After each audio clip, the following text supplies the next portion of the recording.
Hello students, hello everyone. कैसे हैं आप सभी लोग। तो आई होप आप एवोल्यूशन का पार्ट 1 जो है वो ऑलरेडी देख कर आए हैं। ये मैं आपसे एक छोटी सी चीज़ एक्सपेक्ट कर रही हूँ एंड आपको बिग बैंग वगैरह जो है वो सब समझ में आ चुका है, राइट, है ना। चलिए, और मैंने आपको लास्ट क्लास में पैलेंटोलॉजिकल एविडेंस तक अच्छे से समझा दिया था। आज हम थोड़ा सा आगे बढ़ जाते हैं। अभी हम चलते हैं स्टूडेंट्स एम्ब्रियोलॉजिकल एविडेंसेस पर, ठीक है। एक कहानी की तरह हम इसे समझने की कोशिश करेंगे स्टूडेंट्स, ठीक है बच्चे। तो बेटा बेसिकली हुआ क्या था ना, basically what is the embryological evidence. Embryological evidence बेटा ये है कि जैसे हम हैं, वी ह्यूमंस हैं, अगर ह्यूमन का हम एम्ब्रियो ले लें इनिशियल स्टेजेस में, ठीक है, या फिर हम किसी भी और वर्टिब्रेट का, किसी का भी ले लो, हैन का ले लो आप, वो भी तो एक वर्टिब्रेट है ना, बर्ड का ले लो, जो शुरू शुरू में जो उसका एम्ब्रियो होता है ना, किसी भी वर्टिब्रेट का, वर्टिब्रेट्स में कौन है ना, आपको सब पढ़ा होगा अपने एनिमल किंगडम में, बर्ड्स, रेप्टिलियस, किसी का भी अगर आप इनिशियल स्टेट में एम्ब्रियो ले लो, मतलब जब बहुत छोटा होता है एम्ब्रियो, तो आप डिफ्रेंशिएट ही नहीं कर पाओगी एम्ब्रियोज के बीच में, आपको सारे एम्ब्रियोज एक जैसे लगेंगे। ह्यूमन का एम्ब्रियो आपको बर्ड के, किसी भी बर्ड के एम्ब्रियो के जैसा लगेगा जो कि वर्टिब्रेट है, किसी भी आपको वर्टिब्रेट रेप्टिलिया के जैसा लगेगा। उन सबके जो एम्ब्रियोज होते हैं इनिशियल स्टेजेस में एक जैसे ही लगते हैं। तो इससे हमें ये चीज़ पता चलती है कि ये जो है ऑर्गेनिजम्स, ये कहीं ना कहीं इनका एंसेस्टर एक ही है, कहीं ना कहीं ये आपस में जुड़े हुए हैं, कहीं ना कहीं एक ही इंसेस्टर से कभी पहले रेप्टिलिया बना, फिर बर्ड्स बने, फिर ह्यूमंस बने, इस तरह से कुछ एवोल्यूशन हुआ है। Humans in the sense mammals बने, नॉट जस्ट ह्यूमंस। ह्यूमंस ही नहीं होते हैं सिर्फ मैमल्स, और भी बहुत सारे आते हैं। तो हमें उस चीज़ से कंफर्मेशन मिल जाती है, कहीं ना कहीं they are formed from each other, कहीं ना कहीं दे आर रिलेटेड, कहीं ना कहीं they have a common ancestor. तो this is basically the embryological evidence. पहला कि जो वर्टिब्रेट्स के एम्ब्रियो होते हैं इनिशियल स्टेजेस में, वो सिमिलर ही लगते हैं इनिशियल स्टेजेस में। इससे हमें ये चीज़ पता चलती है कि आपस में जुड़े हुए हैं, ये एक दूसरे से ही इवॉल्व किए हैं, ये बिल्कुल एक दूसरे से अलग नहीं है। हमारा एम्ब्रियो दूसरे वर्टिब्रेट्स के एम्ब्रियो से मैच करता है, it looks almost same, we can't really differentiate between the two in its initial stages. एक ही जैसा लगता है तो हमें पता चलता है यार ये कहीं ना कहीं एवोल्यूशन से बने हैं, है ना। तो आप पहला पॉइंट यहाँ पर ये लिखिए,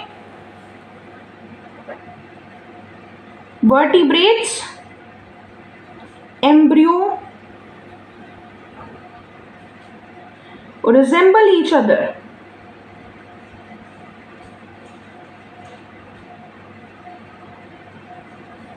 फिर आपको पता है क्या, आपको पता है क्या, जैसे कुछ ऐसे स्ट्रक्चर्स हैं जो कि ह्यूमन के एम्ब्रियो में दिखते हैं बट वो हमारे में नहीं है। हम कौन है, एडल्ट्स हैं, राइट। मतलब बच्चे, मतलब जब वो ह्यूमन का जन्म हो जाता है तब नहीं वो दिखते हैं, बट जब उसकी एम्ब्रियोनिक डेवलपमेंट चल रही होती है तब वो फीचर्स उसमें दिखते हैं। कुछ ऐसे फीचर्स दिखते हैं जो कि बच्चे के जन्म होते होते तक वो फीचर्स चले जाते हैं। तो वो फीचर्स कौन से हैं, आई will give you an example. Humans के अंदर ना गिल्ड स्लिट्स दिखती हैं जो कि ह्यूमंस में किसी काम की नहीं है, और बच्चा पैदा होता है तो उसमें गिल्ड स्लिट्स होती भी नहीं है। बट एम्ब्रियोनिक स्टेजेस में एक स्टेट होती है जहाँ पर गिल्ड स्लिट्स दिखती हैं। इससे हमें ये अंदाज़ा लगता है कि कहीं ना कहीं हम फिशेस से जुड़े हुए हैं, कहीं ना कहीं हम फिशेस से ही आए हैं, ठीक है। एंड बच्चे में एक टेल भी दिखती है, टेल शेप्ड स्ट्रक्चर दिखता है ना, कुछ इस तरह से होता है वो बच्चा।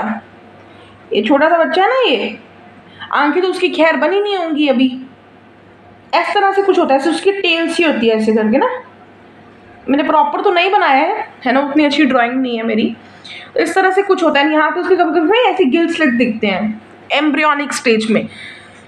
बट फिर एम्ब्रियो की जब जब जैसे डेवलपमेंट होती है मदर की बॉडी के अंदर, तो ये टेल भी नहीं रहती है और ये गिल स्लिट्स भी नहीं रहते हैं।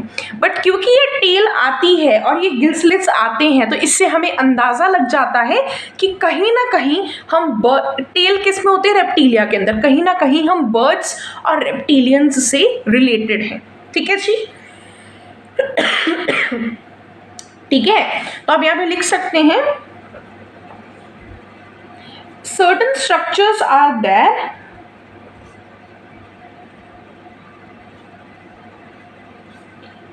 are found in embryo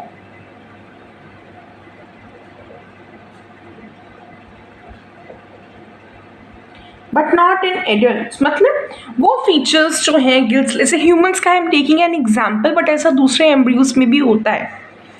तो जब इनिशियल स्टेजेस में होते हैं तो तब सबके एम्ब्रियोज थोड़े थोड़े सेम ही लगते हैं, एंड अब वो डेवलप होंगे तो yes with the course of time वो आपस में अलग अलग दिखने लगेंगे। एक ऐसा पॉइंट आता है ह्यूमन की एम्ब्रियोनिक डेवलपमेंट के केस में जिसमें उसमें कुछ ऐसे फीचर्स दिख रहे होते हैं जैसे कि गिल स्लिट्स हो गया, टेल्स होगी, जो कि जन्म होने तक गायब हो जाते हैं, ख़त्म हो जाते हैं, चेंज हो जाते हैं। तो इससे हमें ये पता चलता है कि यार कहीं ना कहीं तो वो थे। मतलब certain structures they are found in embryonic stages which are not really found in adults. तो ये है एम्ब्रियोलॉजिकल एविडेंस ऑफ एवोल्यूशन। इससे हमें ये पता चलता है कि कहीं ना कहीं हम दूसरे ऑर्गेनिज्म से ही इवॉल्व होकर बने हैं, भगवान जी हमें यहाँ पर छोड़कर नहीं गए हैं। ठीक है, ये चीज़ हमें यहाँ से समझ में आती है। बट ना एक हमारे साइंटिस्ट थे अर्नेस्ट हैकेल, अर्नेस्ट हैकेल ही थे, I am sorry, Ernst Haeckel ही हैं। उन्होंने ये 2-4 फीचर्स देख लिए एम्ब्रियो में, ह्यूमंस वाले में देख लिए, 2-4 और मैमल्स में देख लिए, और इस बेसिस पर उन्होंने एक लॉ दे दिया इन्होंने दिया अर्नेस्ट हैकेल ने 2-3 चीज़ों को देखकर लॉ दे दिया जिसको उन्होंने बोला बायोजेनेटिक लॉ, जिसमें उन्होंने बोला ऑन्टोजेनी, रिकैप्सुलेट्स फाइलोजेनी। अब ये दिखने में तो बहुत भयानक लग रहा है बट मीनिंग इसका बहुत सिंपल है। Ontogeny means embryonic development,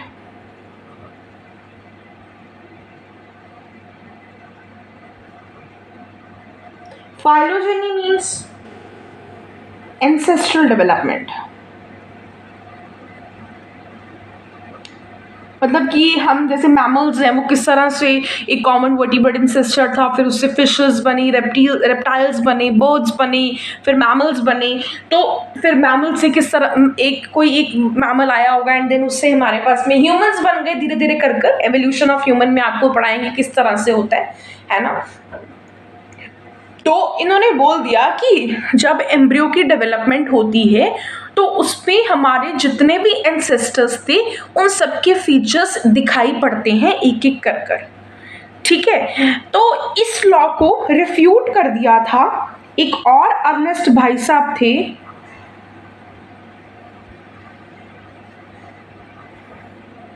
Ernest von बेर। उन्होंने बोला चलो माना कि ह्यूमंस के एम्ब्रियो के अंदर गिल स्लिट्स आ जाती है, टिल्स आ जाती है, और ऐसे उसने 2-4 और एम्ब्रियोज की एग्जांपल दी, और मुझे नहीं इतना नॉलेज है उसके बारे में, I will study about them. ठीक है, तो ऐसे उन्होंने 2-4 और एग्जांपल्स के बेसिस पे आपने लॉ, आप 2-4 एग्जांपल्स के बेसिस पर आप ऐसा लॉ कैसे दे सकते हैं, है ना। ह्यूमन के एम्ब्रियो में भी सिर्फ गिल स्लिट्स दिख रही हैं, है ना, टेल्स दिख रही हैं। हाँ, ये तो रेप्टिलिया के फीचर्स हो गए, फिशेस के फीचर्स हो गए, बर्ड्स के फीचर्स तो दिख ही नहीं रहे हैं। पंख आ रहे हैं क्या, कोई और फीचर दिख रहा है क्या स्टार्टिंग में, का उसके पैर बर्ड जैसे हैं क्या, कुछ फीचर बर्ड के साथ मैच कर रहा है? नहीं यार, कर तो नहीं रहा है। तो फिर आप कैसे बोल सकते हो ऑन्टोजेनी रिकैप्सुलेट्स फाइलोजेनी? हमको तो पता है ना कि किस तरह से मैमल्स का क्या जेनेटिक हिस्ट्री रहा है, क्या एंसेस्ट्रल हिस्ट्री रहा है। सारे तो एंसेस्टर्स नहीं आ रहे हैं एम्ब्रियोनिक डेवलपमेंट में। ऐसा तो नहीं है कि पहले फिश का करेक्टर आया, फिर रेप्टिल्स का करेक्टर आया, फिर बर्ड्स का भी आया, फिर जाके मैमल्स ह्यूमन की डेवलपमेंट हुई। ऐसा तो नहीं हो रहा है। ना ही मंकी जैसे बन रहे हैं रास्ते में, है ना, क्योंकि मंकी से ही हम बने हैं। है ना, सारे फीचर्स तो नहीं आ रहे, कोई एक दो फीचर्स आ गए, उसके बेसिस पे आप कैसे बोल सकते हो ऑन्टोजेनी रिकैप्सुलेट्स फाइलोजेनी। इसका क्या मतलब है कि जब एम्ब्रियोनिक की डेवलपमेंट हो रही होती है तो बच्चे के अंदर सारे एंसेस्टर्स के फीचर आते हैं एक एक करके। तो ये अर्नेस्ट हैकेल के लॉ को रिफ्यूट कर दिया गया था, हटा दिया गया था। किसने हटाया था? अर्नेस्ट वॉन बेयर ने। उन्होंने बोला था यार आप एक दो फीचर्स देख के कैसे बोल सकते हो कि ऑन्टोजेनी रिकैप्सुलेट्स फाइलोजेनी, सभी एंसेस्टर्स के फीचर्स थोड़े ना आ रहे हैं। ठीक है, तो उन्होंने ये चीज जो थी, उन्होंने ये पॉइंट जो था अपना रखा था। तो ये है हमारे जी एम्ब्रियोलॉजिकल एविडेंस। इसको फटाफट से नोट कीजिए पॉज करके वीडियो को।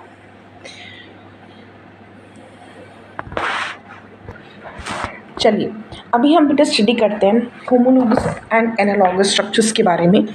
ओके जी, हाँ जी, चलिए होमोलोगस स्ट्रक्चर्स के पहले हम उनके बारे में बात करते हैं। पहले मैं आपको इसकी एग्जाम्पल दूंगी, फिर मैं आपको समझाऊंगी। होमोलोगस स्ट्रक्चर्स तो क्या होते हैं बच्चे? होमोलोगस स्ट्रक्चर्स वो स्ट्रक्चर होते हैं जैसे दो ऑर्गेनिजम्स हैं आपके पास में, दोनों की स्पीशी कम से कम अलग होनी चाहिए, दोनों की स्पीशी कम से कम अलग होनी चाहिए। ठीक है, आपके पास में दो ऑर्गेनिज्म हैं, उनके पास में दो चीज़ें हैं। ठीक है, first I will give an example, जैसे कि you know there was one common vertebrate ancestor, जिससे वर्टिब्रेट ग्रुप के बनने की शुरुआत हुई थी, है ना, कोई तो एक होगा ना। जैसे there was one grandfather, you know the great grandfather of your family, जिससे आपके इस फैमिली के बनने की शुरुआत हुई होगी, है ना। बट हमें उस ग्रेट ग्रैंड फादर के बारे में नहीं पता। हमें ज़्यादा से ज़्यादा क्या पता है? हमारे फादर, उनके फादर, उनके फादर, उनके फादर, इससे आगे we don't know, really no.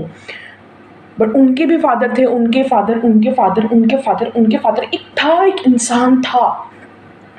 इसी तरह से वर्टिब्रेट्स बनने से पहले कोई एक इंसान तो होगा ना, जिससे मतलब एक तो इंसान होगा ना जिससे वर्टिब्रेट सबसे पहले बने। फिशेस, एक वर्टिब्रेट फिश सबसे पहले बनी, हमें तो पता भी नहीं है वो कौन है। एक तो होगा ना, कोई एक तो कॉमन वर्टिब्रेट इंसेस्टर होगा ना। ठीक है, तो एक हमारा था कॉमन वर्टिब्रेट इंसेस्टर। तो जो फीचर्स सब में कॉमन है ना, जैसे कि सबके पास में हमारे पास में दिमाग होता है, दिमाग इन द सेंस किसी का हाईली डेवलप्ड होता है, किसी का कम डेवलप्ड होता है, बट ठीक है, ब्रेन तो होता है ना, ब्रेन के टिश्यूज तो होते हैं ना, ब्रेन होता है जैसे, है ना, हार्ट का टिश्यू होता है, वर्टिब्रेट का ब्रेन, देखो ये ब्रेन हो गया, हार्ट हो गया, फॉर्लिम्स हो गई, है ना। फॉर्लिम्स भी जो है बेटा, सारे वर्टिब्रेट के जितने भी एनिमल्स हैं सबके पास में फॉर्लिम्स है। तो जो चीज़ सबके पास में है, जो हर एक वर्टिब्रेट के पास में है, वो क्या है बच्चे? वो क्या है? होमोलोगस बन चुकी है। ठीक है, जैसे कि अब हर एक, जैसे कॉमन वर्टिब्रेट इंसेस्टर से जैसे कोई भी आप एग्जाम्पल ले लीजिए, बैट ले लीजिए, बैट एक मैमल है, चीता एक मैमल है,